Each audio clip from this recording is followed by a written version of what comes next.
한 주 동안 평안하셨습니까? 예. 오늘은 저희가 이 창세기 10장, 11장에 나와 있는 열방 이야기를 좀 해보고자 합니다. 어떻게 보면 이것은 아브라함 이야기, 12장에서부터 시작되는 아브라함 이야기 가기 마지막 단계, 또 앞에 부분과 뒤에 부분의 이제 연결고리라고 말할 수 있을 것 같아요. 여기에 보면 이제 노아의 세 아들들에서 어떻게 해서 온 세상 민족들이 다 나왔는가, 이것을 이제 회고하고 있습니다. 역시 여기에 대해서도 상당히 오해가 많이 있는 것 같습니다. 어떤 사람들은 이것을 이렇게 이 섹션을 인용을 해서 뭐 우리가 욕단의 자손이라는 등 심지어는 저는 이제 우리가 단지파의 후손이라는 얘기까지 들었는데, 정말 그렇게까지 얘기할 수 있는 그런 게 있는지, 아니면은 이게 정말 말 그대로 우리하고 전혀 상관없는 아주 아득한 먼 옛날, 그러나 정말 동양권과는 상관없는 고대 근동권 이야기인지 좀 여러분이 판단해 보시면 좋겠습니다. 일단은 이 계보라는 거, 구약 그리고 특별히 창세기에서는 숫자 몇을 중심으로 한다고 했는지 기억나십니까? 10, 그렇죠? 예, 10입니다. 자, 재미있는 것은 뭐냐면은 10장, 11장에 등장하는 모든 민족들의 이름을 다 숫자를 세어보면은 이번에는 70이에요. 왜? 10 곱하기 7 해서 만수, 세상에 이렇게 가득 찼다, 이 얘기입니다. 그리고 또 나중에 모세가 이 홍해를 건너고 나서 하나님을 찬양할 때, 그때 이제 무슨 말씀을 하시냐면은, 하나님께서 온 인류에게 세상에 기업을 주실 때 당신의 이스라엘의 후손대로 하시고, 자, 야곱의 후손이 이집트에 내려갈 때 몇 명이었었죠? 남자가 70, 그렇죠? 요셉과 두 아들을 포함해서 70명이라고 딱 얘기를 하는데, 그 숫자대로 열방에 기업을 주셨다는 말씀을 하세요. 그러니까 이 70이라는 숫자는 어떻게 보면은 이 다양성을 얘기하면서 또한 만수로서 세상에 이렇게 많은 민족들이 있었다, 이 정도를 얘기를 하는 것이지, 굳이 여기서 너무 구체적으로 뭐 이렇게 보는 것은 옳지 않을 수도 있을 것 같습니다. 자, 이제 본문을 좀 보도록 하겠습니다. 제일 먼저 등장하는 계보가, 이 소개가 이렇게 되죠. 셈과 함과 야벳의 족보는 이러하니 하면서, 이 인류의 모든 사람들은 이 세 아들들에게서 비롯됐다는 것을 분명히 얘기를 하고 있습니다. 노아의 후손들이 아닌 사람들은 세상에 없다는 거죠. 종종 이것을 이제 그동안에 보면은 서양에서는 뭐라 그러냐면, 셈이 백인의 조상이고 함이 흑인의 조상이고 그 다음에 야벳이 동양인의 조상이라고 이제 했는데, 이것도 역시 제가 볼 때는 성경적인 해석은 아니고 그냥 단순히 자기네들 중심으로, 왜냐하면은 셈이 제일 복을 받잖아요. 앞에 보면은 노아가 축복을 빌어줄 때 함은 셈의 노예들이 될 거라고 얘기를 했어요. 그래서 이제 그걸 가지고 셈을 자기라고 얘기를 하는데, 아니요, 이 세 족속들 다 고대 근동 지역에서 활동하던 자들이지, 그리고 여기서 이제 멀리 펼쳐 나갔겠죠. 그러나 이 자체를 가지고 이건 뭐 황인족이고 이건 백인족이고 이건 흑인이다, 그렇게 주장할 만한 근거는 전혀 없는 것 같습니다. 자, 그런데 성경은 왜 이렇게 계보를 중요시 여기죠? 사실은요, 계보는 가만히 생각해 보면은 우리의 정체성하고 가장 밀접한 연관성이 있는 것입니다. 나는 누구인가? 나는 어디서 왔는가? 이것을 정의를 할 때 뿌리가 제일 중요하거든요. 그리고 뿌리는 곧 계보를 얘기하는 것이고, 사실 이제 성경이 이렇게 계보를 계속 강조하는 거, 우리는 어디서부터 비롯됐고 어디까지 왔는가, 이것을 이제 정리하기 위해서. 자, 나중에 마태복음이나 이렇게 신약의 복음들을 보면은 역시 여기서도 이제 보면은 뒤로 되돌아갈 때 어디까지 가냐면은 아담, 그리고 그 다음에는 하나님까지 올라가거든요. 우리는 누구예요? 하나님의 자녀들이다. 왜 이 정체성이 중요하냐면요, 성경을 잘 보시면 우리의 정체성, 우리의 가치는 무엇에 의해서 결정이 되냐면은, 내가 무엇을 가지고 있고 무엇을 할 수 있고 내 재력이나 능력에 의해서 우리의 정체성이 결정이 되는 거 아닙니다. 우리의 가치가 그렇게 결정되는 거 아니에요. 성경을 보면은 우리가 누구를 아느냐에 의해서 우리의 가치가 결정이 된다고 그래요. 그래서 우리가 예수님을, 구세주를, 그리고 하나님의 아들을 알기 때문에 우리가 하나님 보시기에 존귀해지는 것이지, 우리가 어떤 능력을 가지고 있고 없고 해서 존귀하다, 덜하다 이런 개념이 아니라는 거죠. 그래서 선지서에서 종종 나오는 말씀 중에 하나가 이런 거예요. 너희가 어찌하여 허탄한 것, 우상들을 허탄한 것이라고 그러는데, 허탄한 것들을 따르다가 혹은 믿다가 결국에 너희들도 허탄하게 되었느냐.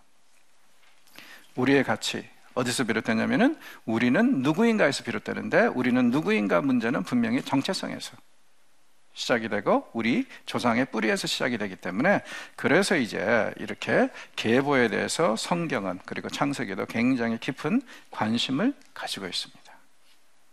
벌써 우리는 감사할 이유가 하나 있는 것입니다.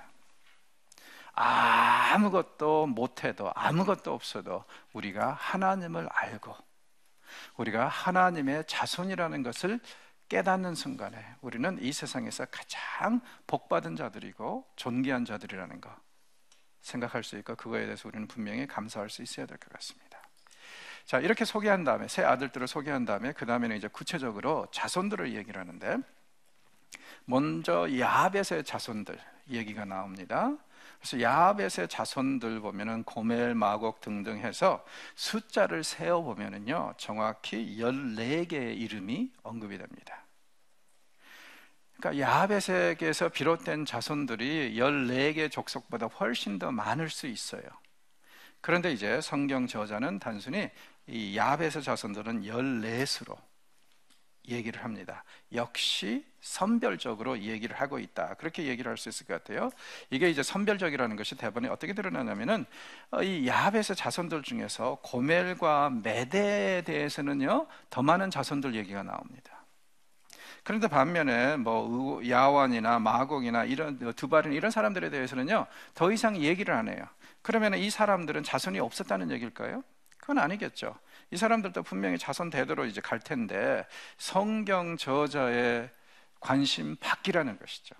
그래서 모세는 이 사람들에서 유래한 그런 자손들을 얘기할 필요성을 못 느꼈기 때문에 그냥 이 야벳에서 비롯된 7명의 아들들 중에서 2 아들들의 자손만 얘기를 하고 나머지 5 아들들의 자손들에 대해서 얘기를 안 한다는 것이죠.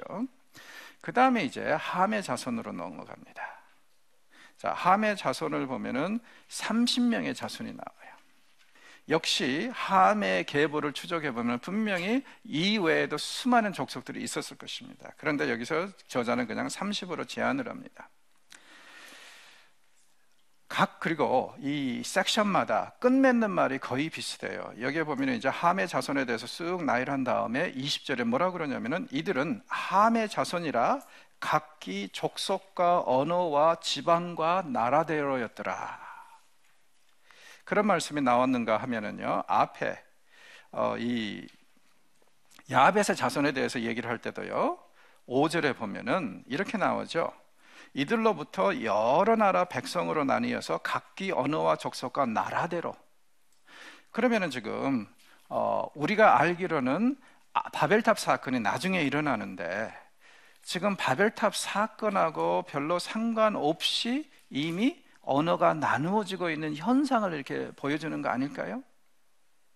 그 점을 이제 염두에 두고 한번 나중에 이제 종합적으로 정리를 해보겠습니다.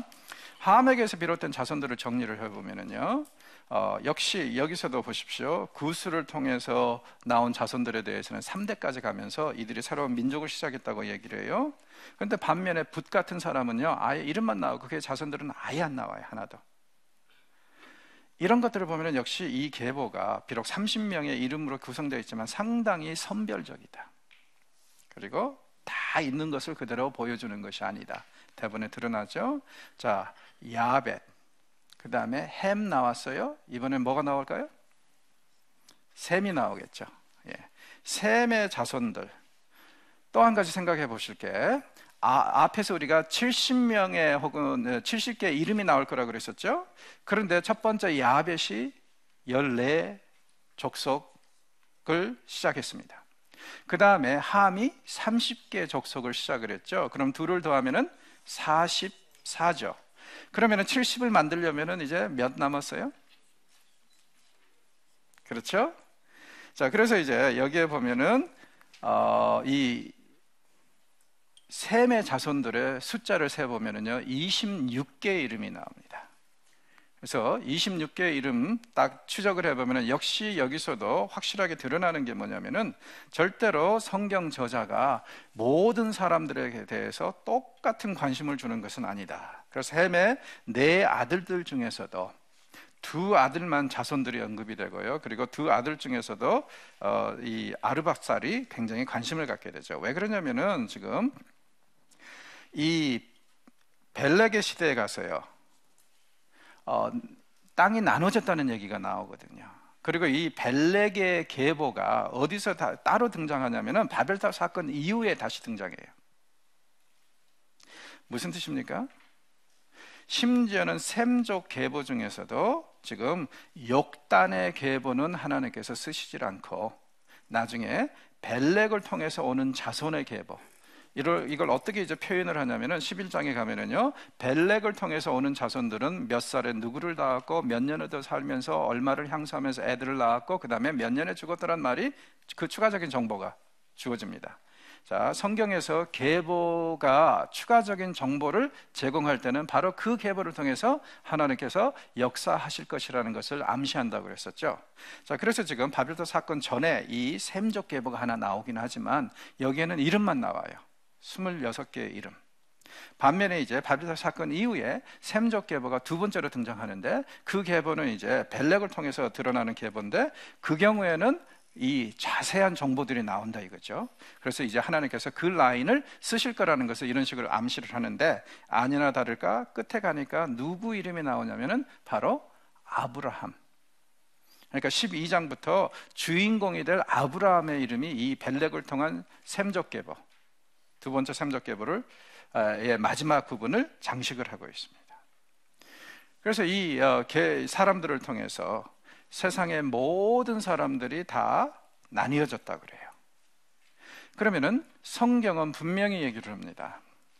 노아의 자손들을 통해서 이 땅에 오지 않은 사람은 없다는 거예요. 그러면 이것은 인도 사람이나 한국 사람이나 흑인들이나 백인들이나 다 같은 부모에서 유래했다는 얘기겠죠. 그래서 인종차별이라는 것이 어떻게 보면 이런 면에서 굉장히 악한 겁니다. 우리는 뿌리가 하나인데 마치 뿌리가 다른 것처럼 얘기를 해서 너무 이렇게 한쪽으로만 치우치고 좋아하고 선호하는 민족이 있는가 하면은 미워하고 싫어하는 그런 민족이 있다는 것은 정말 말도 안 되는 소리예요. 안타까운 일입니다. 이 70명의 이름들 중에서 70개의 족속 이름들 중에서요 우리가 오늘날까지 어느 정도의 확신을 가지고 확인할 수 있는 사람들을 지도로 표현해 보면은 이렇게 나옵니다. 잘 보십시오. 이건 뭐냐면은 이스라엘이 차지하게 될 가나안 땅을 중심으로 한 세계관입니다. 그래서 여기에 보면은 아프리카도 아주 멀리 남아공 같은 데는 보이질 않아요. 유럽도 아주 동쪽으로는 거의 멀리로는 보이지 않습니다. 스칸디나비아 족속 아예 없어요. 이 아시아 쪽으로도 한국 없습니다. 이건 지금 단순히 쉽게 말해서 이스라엘의 세계관에서 볼 때 세상 끝까지이긴 하지만 그러나 오늘날 우리가 생각하는 만큼 그렇게 넓은 건 아니라는 거예요. 그래서 여기서 뭐 이 북아메리카 인디안을 찾고 뭐 유럽의 어떤 족속을 찾고 이러는 것은 굉장히 좀 무리인 것 같습니다. 없어요. 그건 성경의 의도가 아닙니다. 또 지리적으로 보면은 또 이렇게 얘기를 할 수 있을 것 같아요. 사실 맞습니다. 함의 자손들이 대체적으로 아프리카 지역을 차지한 것은 맞아요. 그러나 이미 말씀드렸듯이 가나안 지역에서 가까운 아프리카 거리지 아주 멀리 있는 아프리카 거리는 우리가 확인할 길이 없어요. 그리고 함의 자손이 차지한 땅 중에서 제일 중요한 게 어디냐면은 바로 가나안 땅입니다. 가나안이 지금 이슈가 되고 있어요. 앞에 지난 강의 때 말씀드렸듯이 모세도 지금 어떻게 해서든지 이스라엘이 가나안 사람들을 쳐부시고 그 땅을 차지하는 것에 대해서 심리적인 고통을 좀 덜하게 하기 위해서, 그래서 신학적인 정당성이나 이런 것을 자꾸 주기 위해서 지금 사실 이 계보를 정리할 때 가나안 사람들이 저주받았다는 거, 그거 강조하지 않았어요? 그러니까는 여기에서 핵심이 되는 것은 함의 자손들이 아니라 사실은 함의 자손들 중에서 가나안 사람들이에요. 그리고 이 오늘날 우리가 확인한 그것으로 지역을 따지다 보면 셈족은 다 어디에 삽니까? 중동 사람들이에요. 나머지 아시아 사람들, 유럽 사람들은 다 야베 족속이라고 얘기할 수 있습니다.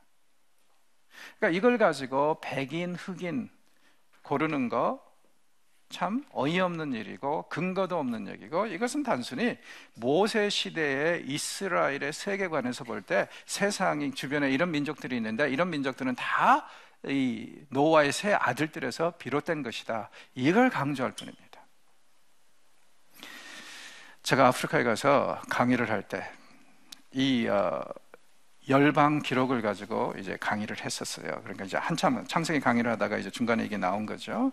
그런데 이제 쉬는 시간에 나이가 지긋하신 두 목사님이 저를 찾아왔어요.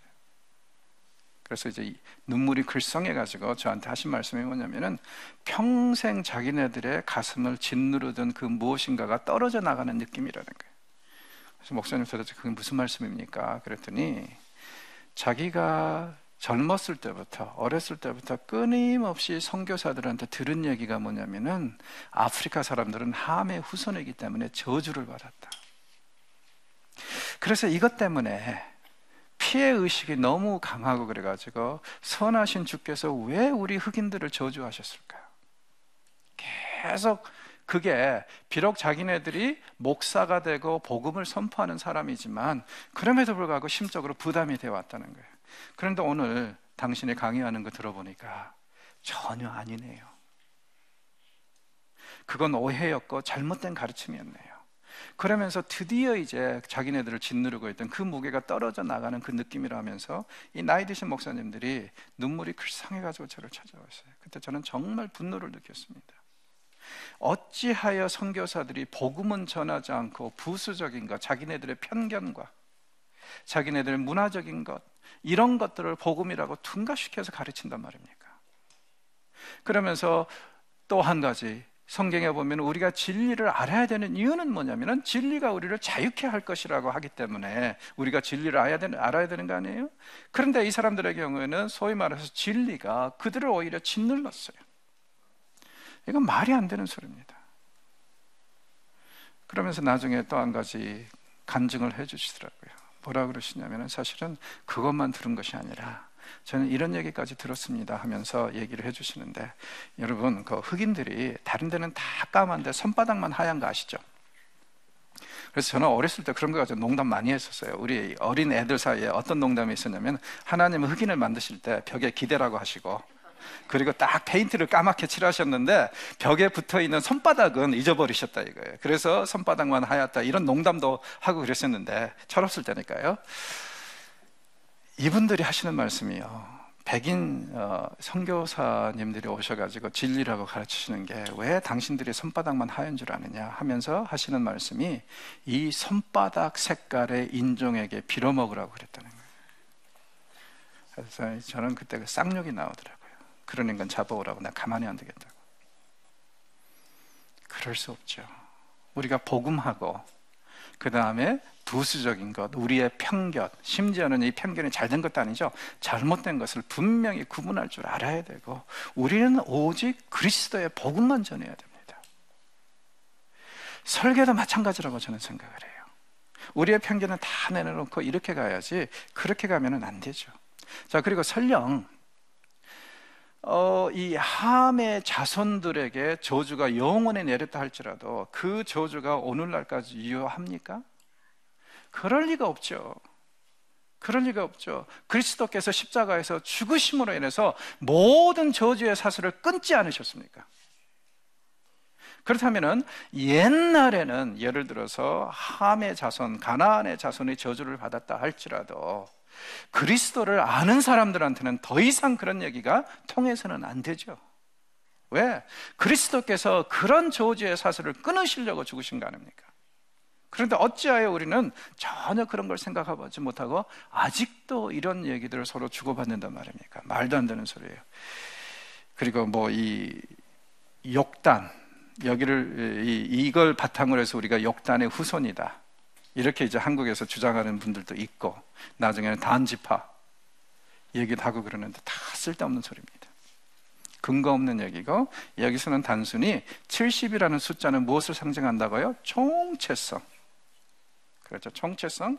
그래서 세상의 모든 민족들이 이 세 아들들에서 비롯됐다는 것, 그 한 가지를 강조하고자 하는 것이지, 여기서 어느 지파는 어느 민족을 상징하고 이것까지 보는 것은 좀 곤란할 것 같습니다.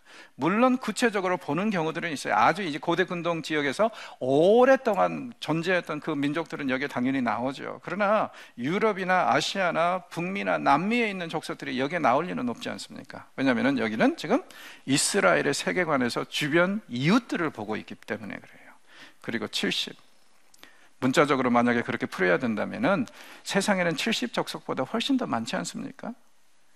인도네시아만 가도 지금 한 400 부족이 더 넘는다고 그러는데요.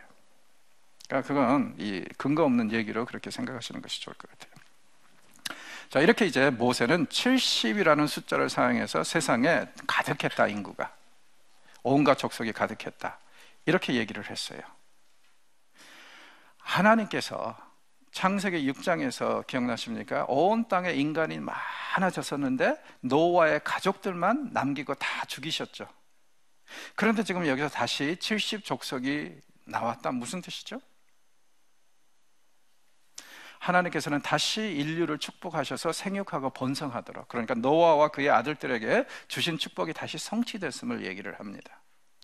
자, 그런데 문제는 뭐냐면은 이번에도 인구가 하나님의 모양대로 형상대로 만들어진 인간이 많아지다 보니까 세상이 더 살맛나는 게 아니라 더 죄로 가득해져요. 자, 하여튼 우리는 본질적으로 가지고 있는 성품이 하나 있는 것 같아요. 인간은 모이기만 하면 안지나 서나 죄 지을 생각만 하나 봐요. 원래 더 경건하고 거룩한 삶을 살려고 노력을 해야 되는데, 그래서 또 문제가 생깁니다. 이 사람들이 여러 가지 이제 죄를 지었을 수도 있겠는데 가장 또 결정적인 죄가 또 하나 나와요. 뭐냐면은 이 사람들이 계속 하나님의 명령 받아서 세상을 향해서 나가고 있습니다. 온 세상을 향해서 나가고 있고 이동하고 있는데, 동쪽으로 가다가 신할 쪽으로 가다가 거기에 평지가 있고 괜찮은 걸 보고 거기에다가 탑을 세웁니다. 이게 바로 이제 바벨탑 이야기죠.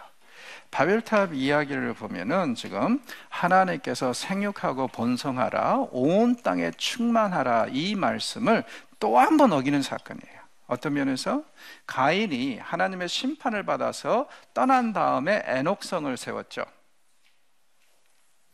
에녹성을 세우면서 그는 의도적으로 하나님의 명령을 거역했습니다. 어떤 명령이요? 영원히 떠돌아다니라. 그리고 여기서도 지금 생육하고 번성하라 하는 그 자체, 이건 뭐냐면은 다 흩어져서 세상을 지배하고 살아라는 이 얘기인데, 또 흩어지기를 거부하는 거예요. 인간은 이렇게 꼭 모여 살기를 좋아하는 것 같습니다. 그런데 하나님의 구체적인 흩어져라는 명령이 있을 때 흩어지지 않으면은 바벨탑 사건 같은 사건이 일어나고, 게다가 또 사도행전도 보십시오. 초대교회가 예루살렘에 모여서 자꾸 흩어지기를 거부하니까 하나님께서 어떻게 하십니까?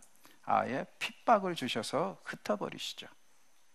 뭐냐면 복음이 자꾸 세상으로 나가야 되는데 자기네들만 지금 자화자찬하고 있으니까 거기에 대해서 그 복음을 모르고 죽어가는 사람들을 생각하면 이런 있을 수 없는 일이잖아요.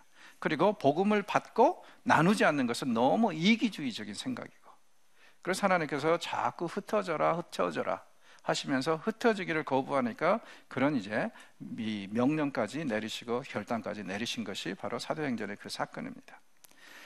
자, 이야기의 사건의 발단은 이래요. 온 땅의 언어가 하나여 말이 하나였더라. 앞에서 우리는요 5절에서도 그 다음에 28절에는 거기에 보면은요 각 자손들의 아들들의 자손들을 정리하면서 이들로부터 세상의 언어가 나뉘어졌다고 계속 나왔었어요. 그래서 3번이나 나왔었는데 여기에 보니까 온 땅이 언어가 하나였더라. 이런 말씀으로 이야기가 시작이 돼요. 전통적으로 이 학자들은 어떻게 생각을 했냐면은 이게 바로 벨렉 시대 때 있었던 일. 그러니까 계보를 딱 주고 난 다음에 다시 벨렉 시대로 돌아가서 바벨탑 사건을 조명하고 있다고 생각을 했습니다. 자, 그런데 한번 우리가 생각해 볼 것은 뭐냐면은 언어가 나뉘고 민족이 나뉘는 것이 죄인가요? 그렇게 볼 필요는 없죠. 왜냐하면 사람들이 계속 이동하면은 자연스럽게 또 일부 사람들은 고립이 되고 또 고립이 되다 보면은 자체의 언어를 개발하고 사용하게 되죠. 그러면은 세상에 이 나가고 나눠지는 그 자연적인 현상으로 언어가 나눠진다고 얘기할 수 있습니다. 그러니까 언어가 나눠지는 것이 죄는 아닌 것 같아요. 근데 우리는 이제 바벨탑 사건을 얘기를 할 때 원래는 한 언어였는데 다 나눠졌으니까 이건 죄다, 이런 식으로 이제 많이 얘기를 하잖아요. 근데 언어가 나눠진 자체는 죄가 아닐 수도 있습니다. 게다가 만약에 죄라면은 사도행전에 보면은 오순절 때 예루살렘에 모여있는 이 사람들이 방언을 하고 막 하잖아요. 아니, 한 가지만 하지. 그러니까 하늘의 언어든지 한 가지만 하지. 거기에 보면은 각 나라 말대로 다 하고 있거든요. 그럼 그런 것들이 지금 성령의 사역 안에서도 이 다른 언어들이 허용이 되는 걸 보면은 언어가 서로 다르다는 것이 죄의 결과는 아닌 것 같습니다. 그렇죠? 그리고 앞에서 지금 자연스럽게 3번이나 나온 게 뭐라고요? 이들로부터, 야베 쪽을 정리할 때 이들로부터 언어와 민족이 나눴더라. 함족을 정리하면서 마무리하면서 뭐라 그래요? 이들로부터 언어와 민족들이 나눴더라. 그 다음에 셈족을 정리하면서 이들로부터 언어와 민족들이 나눴더라. 그러면은요, 언어와 민족이 나뉘는 것은 굉장히 자연스러운 일 아닙니까? 그리고 어떠한 가치 판단도 없고. 그래서 이제 요즘에 와서는 가면 갈수록 학자들이 어떤 생각을 하게 되냐면은 이건 벨렉의 시대 때 있었던 사건. 왜냐하면 그때 이제 땅이 나눠졌다는 얘기가 이제 벨렉 시대 때 나오니까. 그리고 벨렉이라는 이름이 나뉘다는 뜻이거든요. 그래서 이때 바벨탑 사건이 있었던 것이 아니라 그렇게 볼 필요가 없이 사실은 좀 자연스럽게 보자. 자연스럽게 본다면, 그렇다면 이미 언어는 나눠지고 있다는 거예요. 그리고 이것은 죄의 결과도 아니고, 그러면 이제 11장 1절에서 언어가 하나고 말이 하나였더라. 그리고 이 바벨탑 사건을 통해서 언어가 나눠져 버리죠. 이 현상을 어떻게 설명할 거냐? 보통 이제 요즘에 가면 갈수록 많은 학자들이 무엇을 주장하냐면은 이때 혼선을 빚은 것이 바로 링구아 프랑카다. 통영어. 그러니까 각 지파별로 족속들별로 이미 자기네들의 자체들의 언어를 구상하고 있었는데, 그런데 이제 이 바벨탑을 쌓을 때 이들이 서로 통영어로, 공통어로, 그러니까 통영어 하면 오늘날로 제일 가까운 게 영어겠죠. 그래서 저는 이제 영어를 남들보다 좀 잘하니까, 왜냐하면 어렸을 때 영어권으로 이민을 갔으니까. 그래서 저는 참 이런 부분에 대해서 감사를 하는데, 어느 나라 가든 간에요, 영어는 통해요. 그래서 우리는 이제 영어를 통영어라고 할 수 있는데, 이 통영어의 혼돈이라는 거예요. 그러니까 이미 이 사람들은 다른 언어들을 구상을 하고 있는데 통영어를 통해서 이렇게 얘기를 하고 있었는데, 그나마 바벨탑 사건이 끝날 때 하나님의 심판에 의해서 이 통영어가 깨져버린 거다. 그렇게 이제 해석하는 사람들이 아마 가면 갈수록 늘어날 것 같습니다. 왜냐하면은 두 가지 이유, 아까 그 흐름을 볼 때 이 아들들에게서 비롯된 그 자손들 얘기를 할 때 끝에 가면은 아주 자연스럽게 언어가 나눠졌다고 얘기를 계속 반복하고 있고, 둘째는 그 성경 전체를 볼 때 우리가 서로 다른 언어를 말하고 있는 것이 결코 죄의 결과라고 볼 필요가 없기 때문에 그렇게 이제 하고 있는 것이죠. 그래서 이들이 이제 통영어를 구상하면서 동방으로 옮기다가, 그래서 이제 동방으로 옮기다, 창세기에서는 동쪽으로 가면은 좀 안 좋다고 그랬죠. 자, 심판을 받고 쫓겨나는 것이 동쪽이든가 아니면은 사고 치러 가는 것이 동쪽이라고 그랬어요. 그래서 우리는 이러한 현상을 이미 2번 보았습니다. 앞으로도 계속 볼 거고요. 그래서 이 아담과 하와가 죄를 짓고 에덴의 동편으로 나갔어요. 그 다음에 가인이 동생을 죽이고 자기가 살던 땅에서 그나마 동쪽으로 갔습니다. 이번에도 이 사람들이 동쪽으로 이주하고 있어요. 안 좋죠? 아니나 가다가 신할 평지를 만나서 거기에다 세우는 탑이 바벨탑입니다. 자, 그런데 이제 이 바벨탑을 세울 때 서로 권면하고 격려하는 말이 좀 그렇습니다. 벽돌을 만들어 견고히 굽자. 이에 벽돌들로 돌을 대신하여 역청으로 진흙을 대신하고 또 말하되 성읍과 탑을 건설하여 그 탑 꼭대기를 하늘에 닿게 하여 우리 이름을 내고 우리 지면에 흩어짐을 면하자. 탑을 건축하는 목적이 어디에 있어요? 첫째는 흩어지기 싫어서. 그래서 얼마나 높은 탑을 쌓냐면요, 세상에 어디서든지 이 탑을 보면은 보고 방향 감각을 가지고 다시 돌아올 수 있도록 하겠다는 거예요. 자, 그런데 이제 우리 성경에는 정확히 드러나지 않지만 사실 이 이야기의 가장 중요한 이슈는 뭐냐면은 이 탑이 어디까지 닿아요? 하늘까지. 무슨 뜻입니까? 하나님의 거처지인 하늘까지 올라가서 하나님을 밀어내고 우리가 하나님 역할을 하자. 하나님의 권위에 도전하는 이야기예요, 사실은. 그래서 이게 별거 아닌 것 같지만은요, 그동안에 인간이 저지러 온 죄의 분위기를 보면 아주 심각한 죄입니다. 창세기 3장에서 인간이 어떤 죄를 지었어요? 불순종의 죄를 지었죠. 창세기 4장에서 가인이 아벨을 죽일 때 살인죄를 저질렀습니다. 그건 어떻게 보면은요, 불순종, 우리가 이 하나님께 밥 먹듯이 하는 것이 불순종 아니에요? 그러니까 그렇게 심각한 죄기는 죄지만 그렇게 다른 것에 비해서 심각한 건 아닌 것 같을 수도 있고, 그런데 살인죄는 심각하죠. 그러나 우리가 우리 서로에게 하지 않습니까? 그런데 지금 이번에 등장하는 이 세 번째 죄는 더 심각한 죄예요. 어떤 면에서?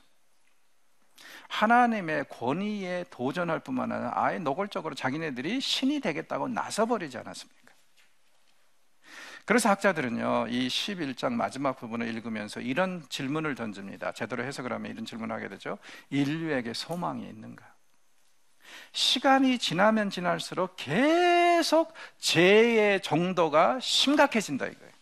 그래서 어디까지 왔냐면은 지금 이 11장에서 하나님의 권위에 도전하고 하나님을 아예 거처지에서 몰아내려고 하는 이 어리석은 생각을 갖게 될 때까지 죄를 지었는데, 이런 인류에게 정말 소망이 있고 하나님께서 이런 인류를 구원하실 것인가, 이런 질문을 이제 학자들은 해야 된다고 주장을 하는 거예요.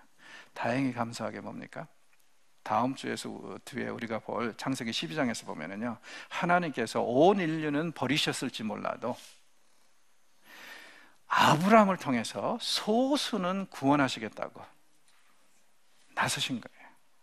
그러니까 이 질문에 12장은 아주 긍정적으로 답하는 겁니다. 인류에게 소망이 있는가? 있다. 그런데 총체적으로 모든 인류에게 있는 것은 아니고 하나님을 경외하고 사랑하는 그의 백성들 소수에게만 그 소망이 있다. 이렇게 이야기를 이어나가는 것이 이제 창세기 12장의 이야기입니다.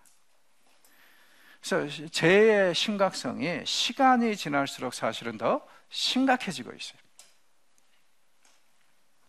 그리고 이들이 지금 거기에다가 탑을 세우는 이유가 온 지면에서 흩어짐을 면하고, 그 다음에 또 하나님의 권위에 도전하고, 그 다음에 셋째로는 자기의 이름을 남기기 위해서죠. 자, 이름, 명예.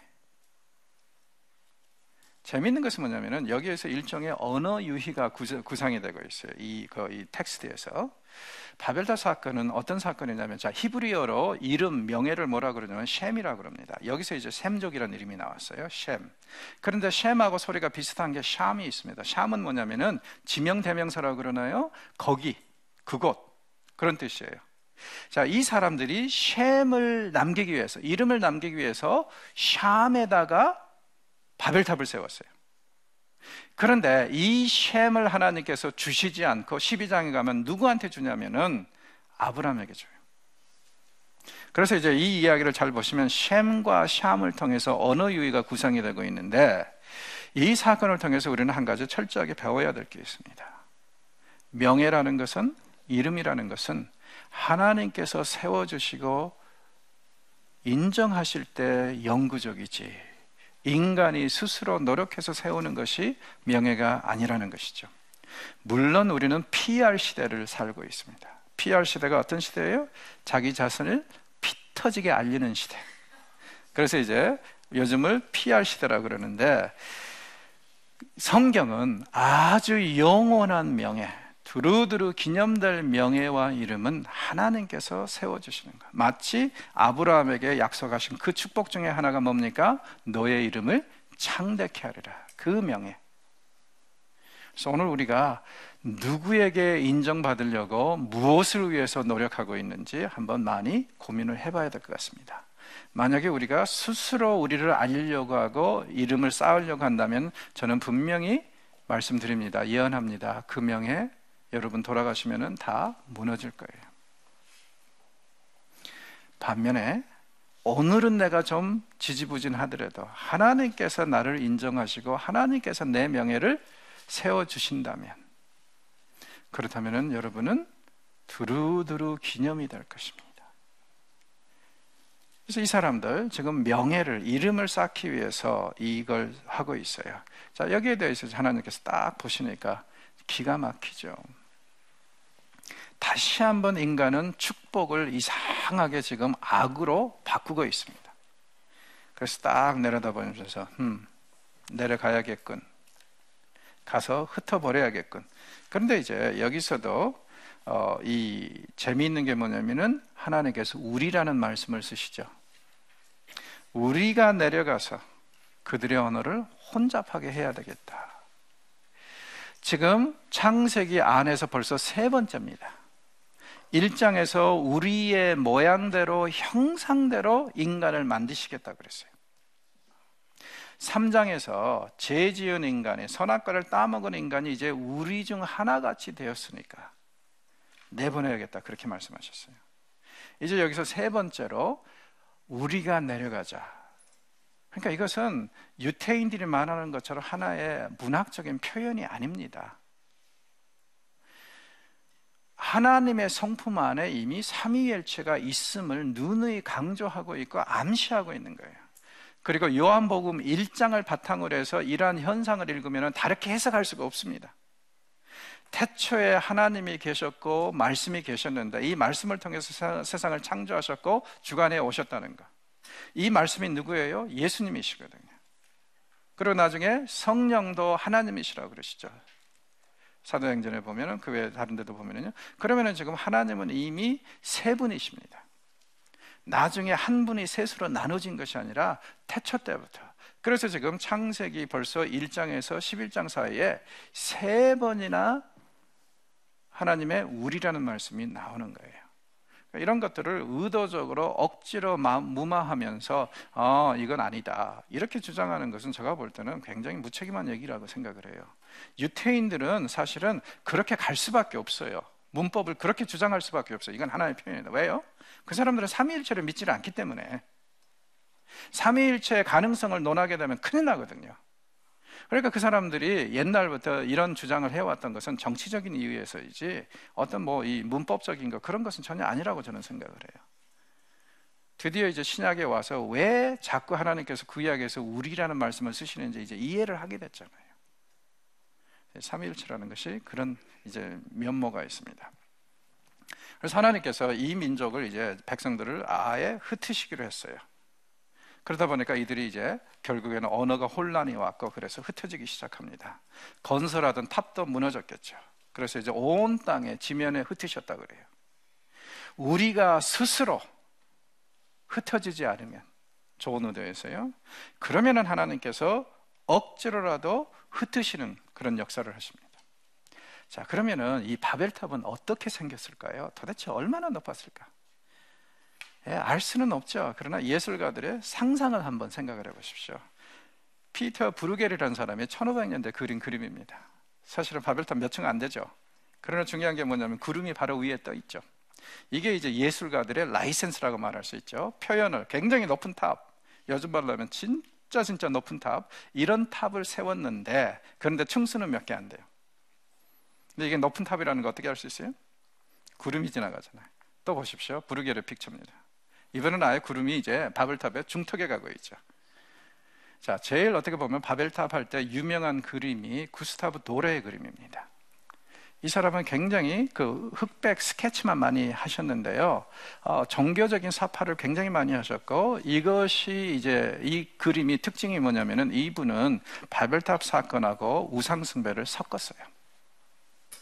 그래서 바벨탑을 세우면서 그 밑에서 온갖 인간들이 별짓을 다 하는 것, 그것을 이제 이런 식으로 표현을 했는데, 구스타브 도레의 그림을 한번 여러분들이 이제 접해 보시면 굉장히 매력이 있다, 그렇게 이제 생각을 하게 될 것 같아요. 자, 학자들은 이제 바벨탑이 이 지구랏과 직접 연관이 있는 걸로 얘기를 하는 사람들이 많아요. 지구랏은 어떤 거냐면은 바벨론 문화에 있었던 신전들입니다. 그리고 오늘날도 이 유물들이 제법 남아있는데, 바벨론 안에 있었고 바벨론 평지에도 있었고 곳곳에 있었는데, 이 지구랏의 높이가 70m까지 올라갑니다. 그리고 제일 위쪽은요, 하늘색과 가깝게 페인트를 칠해가지고 마치 하늘과 닿은 것처럼 그렇게 이제 묘사를 해놨는데, 거기에 이제 신들이 살고 거기에 이제 신들이 내린다고 이제 생각을 한 거예요. 70m면 어느 정도냐면요, 오늘날로 한 20에서 25m의 아파트 높이입니다. 그러니까 그 당시에 높은 건물이 없는 상황에서 얼마나 이게 장엄하게 보였고 정말 신들의 거처지 같이 보였겠어요. 그래서 이제 학자들은 이 바벨탑을 지구락과 많이 연관을 시키는데, 제가 볼 때는 꼭 그렇게 할 필요는 없는 것 같아요. 그리고 바벨탑이 뭐 이 성경에서 혹은 아니 이 지구랏이 성경에서 혹은 뭐 바벨탑 이야기에서 영감을 받았는지는 모르겠지만, 이 성경을 이해하고 해석하는데 그렇게 큰 도움은 안 되고, 다만 고대 근동에서 가장 큰 건축물 정도로 생각하시면 그러면은 뭐 별 무리는 없을 것 같습니다. 자, 말씀드렸듯이요, 지금 여기에 보니까 처음 죄를 지었을 때 하나님께서 심판을 하시고, 그 다음에 아벨이 가인을 죽였을 때 또 심판을 하시고, 또 홍수를 통해서도 심판을 하시고, 심판이 계속 내려나고, 바벨탑 사건에도 이번에 심판하셨죠. 그런데 이제 앞에 사건에 보면은 꼭 하나님께서 심판하시고 난 다음에요, 하나의 뭐라 그럴까, 그 완화책을 주셨어요. 그래서 인류 최초의 인간들이 죄를 지었을 때 3장에서 그들을 내보내시면서 가죽옷을 주십니다. 아벨이 동생을 죽이고 떠났을 때, 그때 누구도 그를 해하지 못하도록 증표를 주셨죠. 홍수 이후에 인간에게 고기를 먹어도 된다고, 곡식이 나올 때까지 그렇게 또 완화책을 주셨단 말이에요. 이번에는 완화책이라고 할 수 있는 게 있을까요? 예, 있습니다. 이 장에는 없는데, 이제 다음 장에 넘어가면 아브라함을 통해서 하나님께서 새로운 대안을 주시는 겁니다. 그래서 창세기의 이야기는 이렇게요, 하나님이 인간이 죄를 지으면 분명히 심판을 하시는데, 심판 다음에 꼭 그 심판에 대한 어떤 일종의 은혜, 좀 견디기 쉬울 정도로 그렇게 하시는 면모가 꼭 나오는데, 이 이야기에서는 그게 이 11장에서는 언급이 안 되고 있지만 우리는 확실히 알아요. 어떻게? 다음 장에서 아브라함의 이야기가 나올 거기 때문에. 그리고 이 아브라함의 이야기가 이미 여기서 이제 계보로 주어지죠. 앞에도 셈적 계보가 나왔어요. 이번에 두 번째 셈적 계보입니다. 그래서 이제 학자들은 이걸 어떻게 이해를 하냐면은, 바벨탑 사건을 전후로 해서 지금 셈적 계보 1, 셈적 계보 2가 나오잖아요. 그래서 바벨탑 사건의 주동자들이 아마 셈적이었을 것이다. 여기에 이제 끼어 있으니까 충분히 가능한 얘기고요. 그 다음에 이 셈적 계보는 앞에 첫 번째 등장한 셈적 계보하고 다릅니다. 이건 여기에 등장하는 것은 마치 5장에 나온 셋 계보와 똑같아요. 아무개가 몇 살에 다음 세대를 대표하는 자를 낳았고, 그를 낳은 다음에 몇 년을 향수하면서 아들, 딸들을 낳았고, 그리고 몇 년을 다 살고 죽었더라. 이 얘기가 이제 5장과 똑같이 전개가 됩니다. 그러면 지금 우리가 계보를 이해할 때, 이런 자세한 정보가 주어질 때 여기를 집중하라고 그랬었죠? 아니나 다를까 이 끝에 가면 누가 나와요? 아브람. 그렇죠.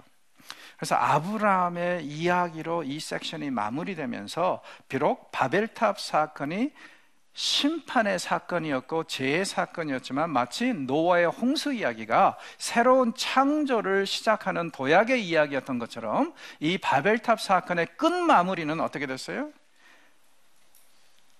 아브라함을 통해서 새로운 창조 사역을 하실 것이라는 것을 이렇게 슬며시 암시하면서 이 섹션이 끝납니다. 비록 인간이 죄를 지었고 하나님의 눈밖에 나고 벌을 받았지만 그러나 그 인간에게 아직 소망은 있다는 것입니다. 그리고 그 소망의 덕에 오늘날 우리가 이렇게 있는 것이고요, 앞으로도 이런 소망은 절대로 이 세상에서 그 누구도 빼앗아 가지 못할 것이고, 우리는 이 땅에 사는 한 항상 하나님께서 주신 이 거룩한 소망을 누리면서 즐기면서 살 수 있고 그렇게 살게 될 것입니다. 그러니까 가장 절망하고 싶을 때 하나님은 항상 새로운 소망과 기회로 우리에게 다가오십니다. 자, 오늘 강의는 이렇게 마무리하겠습니다. 고맙습니다.